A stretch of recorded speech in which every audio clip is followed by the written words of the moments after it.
Saudara-saudari yang terkasih, jumpa lagi dalam Pelita Hati hari ini, Rabu tanggal 3 Maret 2021, hari biasa dalam pekan kedua Prapaskah. Bersama saya Romo Thomas Suratno SC dari Paroki Cilandak, Jakarta Selatan, mendengar dan merenungkan sabda Tuhan, yakni firman Tuhan yang tersurat dalam Injil Matius, bab atau pasal 20 ayat 17 sampai dengan ayat 28.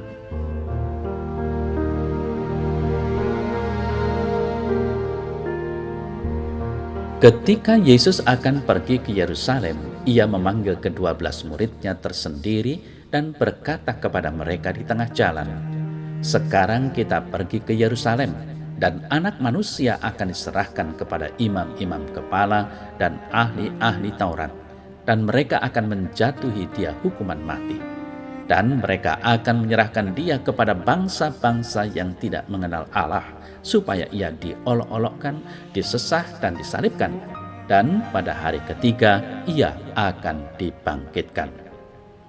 Maka datanglah ibu anak-anak Zebedius serta anak-anaknya itu kepada Yesus, lalu sujud di hadapannya untuk meminta sesuatu kepadanya. Kata Yesus, "Apa yang kau kehendaki?" Jawabnya, "Berilah perintah supaya kedua anakku ini boleh duduk kelak di dalam kerajaanmu, yang seorang di sebelah kananmu dan yang seorang lagi di sebelah kirimu." Tetapi Yesus menjawab katanya, "Kamu tidak tahu apa yang kamu minta. Dapatkah kamu meminum cawan yang harus kuminum?" Kata mereka kepadanya, "Kami dapat." Yesus berkata kepada mereka, "Cawanku memang akan kamu minum. Tetapi hal duduk di sebelah kananku atau di sebelah kiriku, aku tidak berhak memberikannya. Itu akan diberikan kepada orang-orang bagi siapa Bapa-Ku telah menyediakannya." Mendengar itu marahlah ke-10 murid yang lain kepada kedua saudara itu. Tetapi Yesus memanggil mereka lalu berkata, "Kamu tahu bahwa pemerintah-pemerintah bangsa-bangsa memerintah rakyatnya dengan tangan besi, dan pembesar-pembesar menjalankan kuasanya dengan keras atas mereka. Tidaklah demikian di antara kamu. Barang siapa ingin menjadi besar di antara kamu, hendaklah ia menjadi pelayanmu. Dan barang siapa ingin menjadi terkemuka di antara kamu, hendaklah ia menjadi hambamu. Sama seperti Anak Manusia datang bukan untuk dilayani, melainkan untuk melayani, dan untuk memberikan nyawanya menjadi tebusan bagi banyak orang."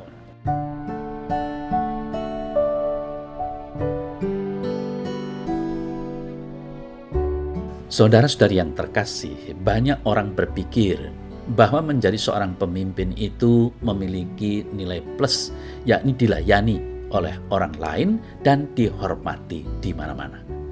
Padahal seharusnya menjadi pemimpin itu berarti menjadi pelayan. Pemimpin membaktikan dirinya, mematikan segala keinginannya, dan hanya memfokuskan perhatiannya kepada pelayanan bagi sesama. Ini kiranya konsep kepemimpinan menurut Tuhan Yesus yang datang bukan untuk dilayani, melainkan untuk melayani, bahkan menyerahkan nyawanya sebagai tebusan bagi banyak orang. Saudara-saudara yang terkasih, saya ingat akan figur Paus Benediktus ke-16 yang sekarang sudah emeritus, dan pelayanannya tentunya di dalam Gereja Universal. Pada hari Minggu tanggal 24 Februari beberapa tahun yang lalu, ia menyampaikan berkat mingguan terakhirnya sebagai paus di depan puluhan ribu umat Katolik yang memadati lapangan Santo Petrus, Vatikan. Dari jendela apartemennya, ia mengatakan bahwa dirinya tidak akan meninggalkan gereja setelah mengundurkan diri dari jabatan, serta akan menjalani hidup dengan meditasi dan berdoa. Paus berkata, "Tuhan meminta saya untuk mendedikasikan diri lebih banyak lewat meditasi dan doa. Ini bukan berarti saya meninggalkan gereja. Jika Tuhan meminta saya melakukan ini, saya akan melayani dengan dedikasi dan kasih yang sama, tetapi dengan cara yang lebih sesuai dengan usia dan kondisi saya." Paus menutup berkat singkatnya dengan ucapan, "Kita akan tetap dekat." Umat membawa sejumlah spanduk yang antara lain bertuliskan, "Bapa Suci, kami mengasihi Anda." Pada spanduk lainnya tertulis, "Terima kasih Bapa Suci." Saudara-saudari yang terkasih, pengalaman Paus Benediktus ke-16 kiranya menjadi inspirasi bagi kita semua untuk memahami warta Injil pada hari ini. Melayani dengan dedikasi bukan hanya sekedar melayani. Bisa jadi orang melayani demi popularitas semata. Melayani dengan dedikasi berarti memberi diri secara total bagi Tuhan dan sesama.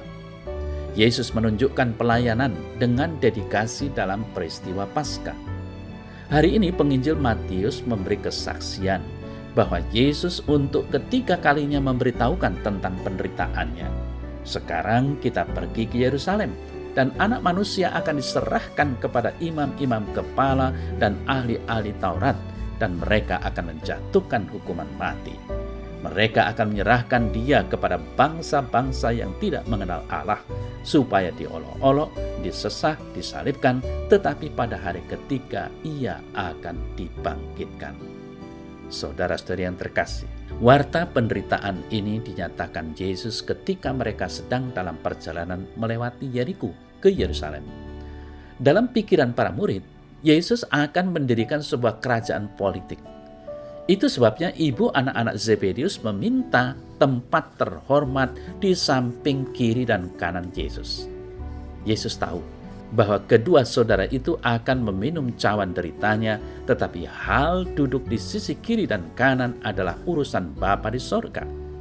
Hal yang paling urgent sekarang adalah pelayanan atau pemberian diri secara total untuk kebahagiaan sesama.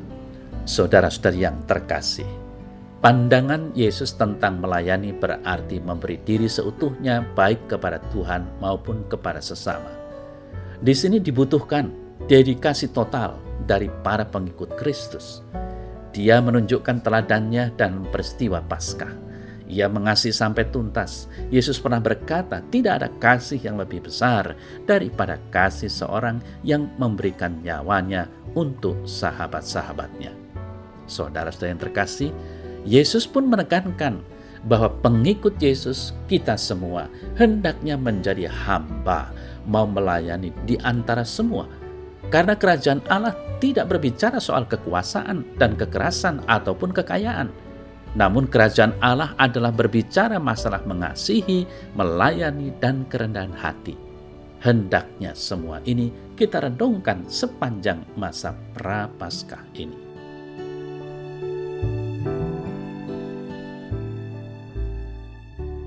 Dalam nama Bapa dan Putra dan Roh Kudus. Amin. Ya Bapa di sorga, terima kasih untuk damai yang aku rasakan. Ajarlah aku untuk memiliki hati seorang hamba yang mau melayani, agar aku mampu melakukan yang terbaik bagimu dan bagi sesamaku. Amin. Dalam nama Bapa dan Putra dan Roh Kudus. Amin.